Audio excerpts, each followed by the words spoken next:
Fala, torcedor rubro-negro, hoje o clima é pesado no Flamengo.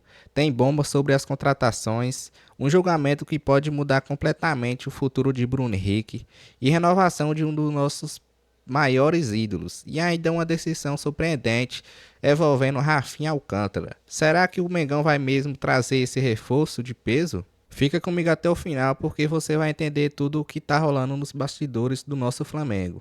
E eu vou deixar os créditos aqui na descrição do vídeo. Não se esqueça de deixar o like e de se inscrever. Bora lá. E agora informações do julgamento do Bruno Henrique no STJD. Ele que está sendo acusado de envolvimento com apostas. A Gabi Marino vai trazer tudo pra gente. Gabi, é com você. Olá, Renata. Está acontecendo neste momento aqui no Superior Tribunal de Justiça Desportiva o julgamento do atacante Bruno Henrique por supostamente ter forçado um cartão amarelo na partida contra o Santos, que aconteceu em novembro de 2023 no Mané Garrincha, em Brasília. O Bruno Henrique inicialmente toma um cartão amarelo por uma falta no Soteldo e aí ele reclama bastante com o árbitro Rafael Klein, que em seguida mostra o cartão vermelho para o jogador. Na época, as apostas que chamaram a atenção foram feitas em 3 casas diferentes. Esses apostadores apostaram o valor máximo que cada casa de aposta permitia. E essas contas foram abertas momentos antes dessa partida. Portanto, esse julgamento está acontecendo aqui hoje. A gente relembra que em agosto do ano passado, o STJD arquivou esse caso porque entendeu que não havia indícios de que o Bruno Henrique teria forçado um cartão amarelo. Mas novas provas surgiram, novos elementos a partir de uma busca da Polícia Federal, inclusive uma conversa do Bruno Henrique com o irmão dele, Vander Nunes Pinto Júnior. Portanto, esse caso foi desarquivado e hoje está sendo julgado. O Bruno Henrique, então, pode pegar penas acumuladas de 2 anos de suspensão e multas. Além dele, o irmão e outras 3 pessoas também estão sendo julgadas aqui pelo STJD. Renata, é com você. Muito obrigada, Gabi, pelas informações diretamente do Rio de Janeiro, acontecendo em andamento esse julgamento do Bruno Henrique. Bom, quero falar com vocês sobre isso, porque é uma situação muito séria. Nós acompanhamos o drama, o dilema que viveu o Lucas Paquetá, que no final das contas, depois de uma longa e intensa investigação, foi inocentado. Agora, do Bruno Henrique, a gente não tem acesso a todo o material, ao que chegou nas mãos do STJD para poder fazer esse julgamento. E agora é aguardar, Ronaldão, porque realmente é uma coisa muito séria. Então, com cartões, né, esse negócio todo, que falaram que tinha cartão envolvido com o nome dele e tudo, são coisas que preocupam o futebol em si, né, porque são forças que estão acontecendo agora extracampo, que está extrapolando a era do gramado. Então, agora é fazer o levantamento e o Ministério ficar de olho, ver se não tem mais gente envolvida aí, ou se não tem mais times, ou mais jogadores. A gente não sabe, agora mudou tudo. Tem até essa nova lei aí da internet que dá para acompanhar e ver. Então, eu acho que tem que ser bem apurado e agora ele vai ser julgado. E que sirva de lição você que está vendo aí, que é só jogar bola. Quer ganhar dinheiro, quer ficar rico, joga bola. Joga bola. Cicinho, é complicado, porque o Bruno Henrique, além de tudo, é um protagonista do Flamengo. Protagonista e capitão, né, Renata? Então, a gente sempre espera a postura de um capitão como exemplo.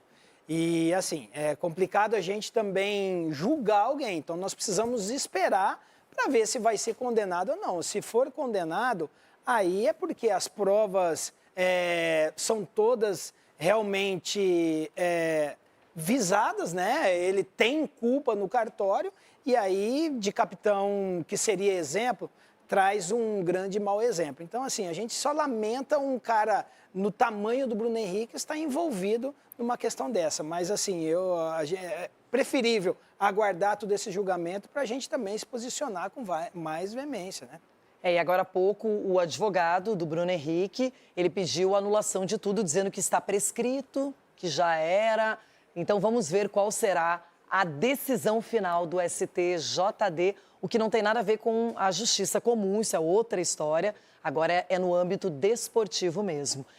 Decisões tomadas. De transferência do Flamengo, o Flamengo conseguiu receber mais dinheiro com venda de jogadores, ou seja, arrecadar mais com vendas do que com reforços, e mesmo assim melhorou e muito o seu elenco.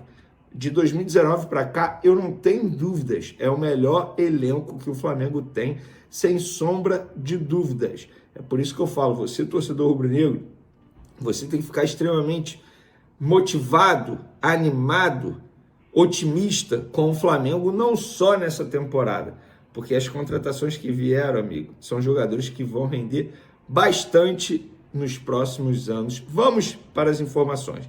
Vamos lá, o Flamengo contratou nessa janela Emerson Royal, que custou 58,7 milhões de reais, Saul, que chegou sem custo de operação ao Flamengo, o Flamengo só negociou salário e luvas, Carrascal, que o Flamengo pagou 12 milhões de euros, que dá em torno de 76,8 milhões de reais, e Samuel Lino, que é o preço fixo de 22 milhões de euros, 141,5 milhões de reais.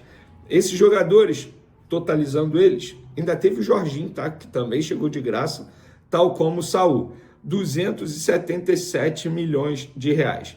As saídas foram, o Flamengo negociou aí 7 jogadores, vamos lá, Wesley, Gerson, Vitor Hugo, Lucas Furtado, querendo ou não a gente bota nesse balaio aí, Matheus Gonçalves, Lohan e Chola.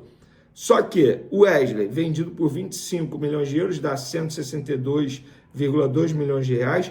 Gerson, 25 milhões de euros, mas na ocasião o valor do euro estava um pouquinho menor, ou seja, ficou 160,6 milhões de euros. Matheus Gonçalves, vendido ao Ali por 9 milhões de euros. Lohan ganhou 500 mil euros pelo empréstimo, dá 3,1 milhões de reais.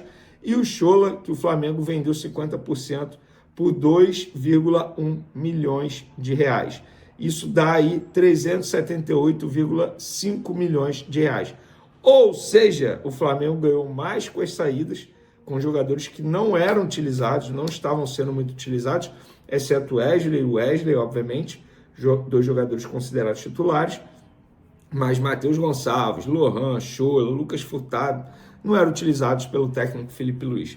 Isso mostra que reforçar elenco não é apenas trazer jogadores, é você também saber fazer as saídas. E o Flamengo soube de uma maneira extraordinária, na minha concepção, só faltou o Michael, que pode sair ainda, e o Juninho também pode sair ainda. Galera, no meu último vídeo, eu falei sobre versão Arrascaeta 2019, Arrascaeta 2025.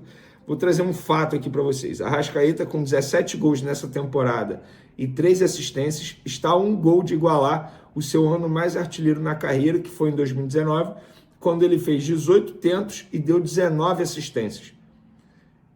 Então, eu vou deixar a pergunta para vocês e vocês vão comentar à vontade. Arrascaeta vive o melhor ano da carreira? Ou será difícil superar 2019? Podem comentar à vontade. Eu já falei o que eu penso. Para mim, ele vive o melhor ano da carreira dele em todos os sentidos. Dentro e fora de campo, maturidade, liderança, faixa de capitão, camisa 10. E dentro de campo ele está sendo super decisivo. E agora vocês podem comentar à vontade. Hora de falar sobre o Flamengo com reunião para renovação de contrato de Arrascaeta. Excelente notícia para o torcedor rubro-negro. Demorou, mas o Flamengo enfim se conscientizou de que é hora de renovar o contrato do meio atacante uruguaio. Vale a lembrança de que em março o empresário dele, o Daniel Fonseca, esteve no Rio de Janeiro para conversar com o José Botto para mostrar a intenção de uma extensão no contrato por parte do jogador. O Botto disse não é hora de tratarmos sobre isso, o Flamengo tem outras prioridades. Mais para frente a gente chama vocês para discutir essa renovação. Pois bem, esse chamado aconteceu, o telefone do Daniel Fonseca tocou, do outro lado da linha o José Botto convidando ele para vir ao Brasil para uma discussão de prorrogação do contrato. O Daniel disse que estava resolvendo outros assuntos no México e que vem ainda nessa semana para o Rio de Janeiro para esse encontro. A tendência é que a renovação aconteça, até porque o Arrascaeta quer muito continuar no clube. O vínculo atual se encerra em dezembro de 2026 e deve ser prorrogado para 2028. Mas, por conta dessa demora proporcionada pelo Flamengo, a tendência é que a renovação fique mais cara. É que nesse intervalo de tempo, entre março e setembro, o Flamengo contratou 3 jogadores para ganhar mais de 2 milhões de reais por mês. Samuel Lino, Saul e Jorginho. e certamente o Arrascaeta, até por tudo que está jogando, são 30 participações em gol na temporada, com 17 gols e mais 13 assistências, vai exigir uma compensação financeira parecida à dos atletas contratados do futebol europeu. O torcedor do Flamengo não deve se preocupar em relação a essa renovação, tem tudo para acontecer, mas essa questão do salário vai ficar certamente mais cara. A janela de transferência já se fechou, porém os clubes ainda podem contratar jogadores que estão livres no mercado. E um jogador que foi especulado aí nos últimos dias no Mengão foi o Rafinha Alcântara, um meio-campista aí experiente que já teve passagem no Barcelona, está sendo muito especulado aí no Flamengo. Aí o Mengão foi lá e bateu o martelo sobre contratar o Rafinha Alcântara. O Mengão, nessa última janela de transferências, fechou as contratações do Emerson Royal, o meio-campista Saul, Jorginho, Carrascal, além do atacante Samuelino. Aí o nome de um velho conhecido, que já foi muito especulado no Flamengo, surgiu. Foi aí que Rafinha Alcântara, ex-Barcelona, surgiu, mas o negócio não deve acontecer. O elenco flamenguista estaria fechado no que diz respeito às contratações e agora o foco seria apenas acertar algumas saídas do elenco. Então, o Flamengo decidiu que não vai contratar o Rafinha. O Flamengo entende que já tem muitos jogadores e que tem alguns recebendo um salário alto que não está sendo nem relacionado, que deverão sair do elenco. E eu acho sim que o Flamengo está certo. O Rafinha tem uma grande experiência já, 32 anos. Dificilmente ele teria muita chance no Flamengo, com o elenco que o Mengão tem hoje. Eu acho que fez certo. E agora eu quero saber a sua opinião. Você concorda ou você acha que o Flamengo deveria ir atrás do Rafinha? Deixa a sua opinião aqui nos comentários. Não se esqueça de deixar o like e de se inscrever no canal. Um forte abraço, nação.